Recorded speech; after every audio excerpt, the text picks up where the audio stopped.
We give thanks to Allah subhanahu wa ta'ala. We ask Him, the Most High, to continue to show us mercy on our Prophet Muhammad sallallahu alaihi wasallam. The summary of the khutbah is going to be bulletin points. Last week's khutbah was centered on we should not lose hope. We should be hopeful in all situations, and especially at the point of crisis, calamity, difficulties, temptation and trial. A Muslim should have hope in Allah subhanahu wa ta'ala. That Allah subhanahu wa ta'ala is the only and nobody who can change the condition to better. Nobody can change it. We can only make effort as human. But it is only Allah Himself who can make the change. So a Muslim should have that confidence in Allah. That's why we cited example of Yusuf alayhi salatu wasalam and his father last week. And today we have mentioned some areas. In fact, Rasulullah sallallahu alaihi wasallam's whole life was full of trial and temptation, and he has hope. He has never lost hope. And he trained the companions to have hope. And we should also have hope. And we are seeing the light. In Meccan period, you are aware of the Meccan's plot and plan to assassinate Rasulullah sallallahu alaihi wasallam by bringing each of their youth from each of their tribes, so that they will kill him and nobody will be able to make a noise. And that was concluded.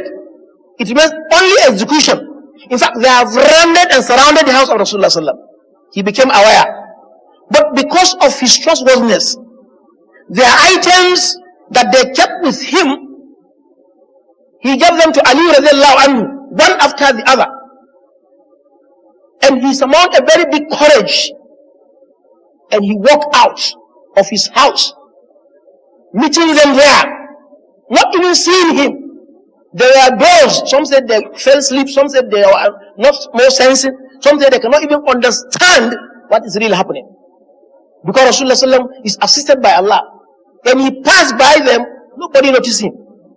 And that's the ayah in Surah Yasin.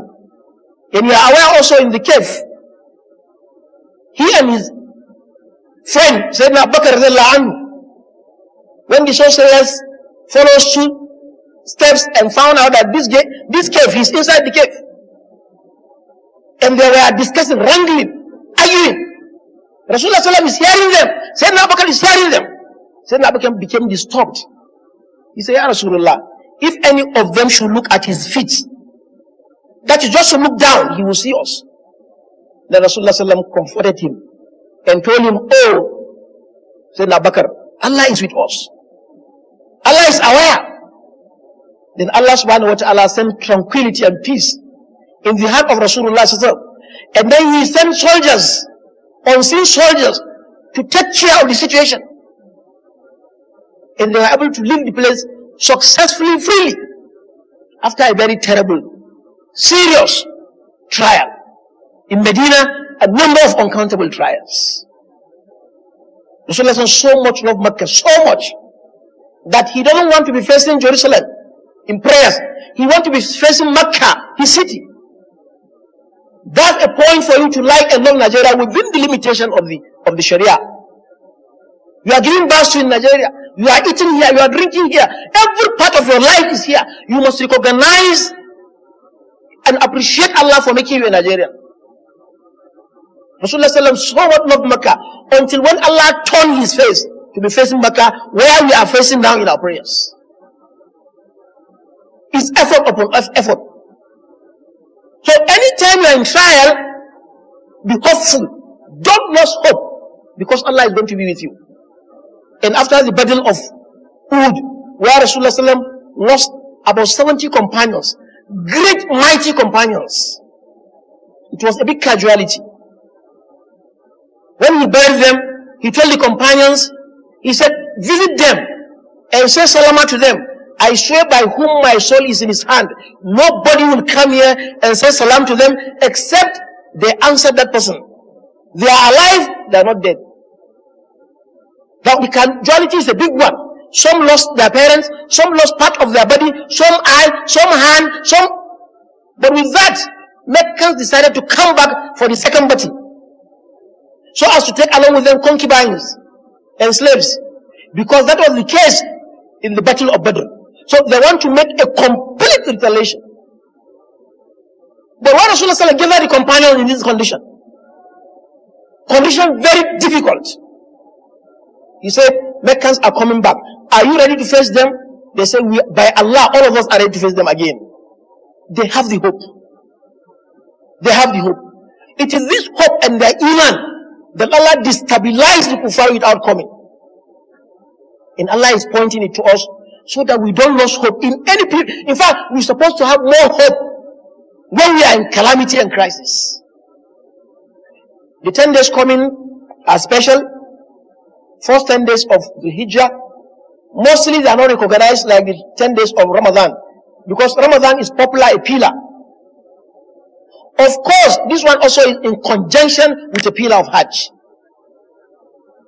The first 10 days of Dhul Hajj is so important that Rasulullah mentioned in a sound hadith that there are no days of the year that are as expensive as the first 10 days of the Hijrah in terms of righteousness and reward. In terms of reward in doing righteousness, Rasulullah make it blank and open, unrestricted. No malam should pray that he is a malam and he want to restrict. It is open, blanket, open. Allah wants all of us to enjoy it. Rasulullah mentioned it. He said there are no days that righteous deed, all kind of righteous deed. Allah appreciates it most in those days. So we should try to do a number of good deeds, reading the Quran, giving charity, especially today, where there are individuals who cannot afford what to eat because of the crisis, because of the calamity, because they cannot farm.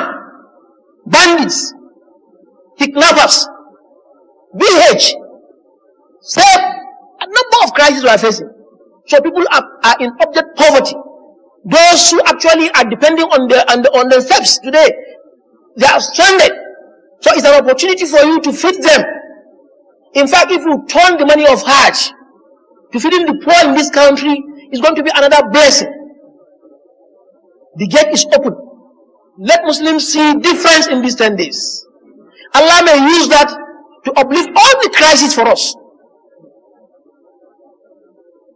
We ask Allah subhanahu wa ta'ala to give us peace in this nation of ours and all other Muslim nations of the world. Allahumma izzal Islam wal Muslimin wa dammir a'da'ana a'da'aka a'da'ad-din. Inna Allaha wa malaikatahu yusalluna 'alan nabi ya ayyuhalladhina amanu sallu 'alaihi wa sallimu taslima. Allahumma salli ala Muhammad wa ala ali Muhammad kama sallaita ala Ibrahim wa ala ali Ibrahim wa barik ala Muhammad wa ala ali Muhammad kama barakta ala Ibrahim wa ala ali Ibrahim fil alamin innaka Hamidum Majid.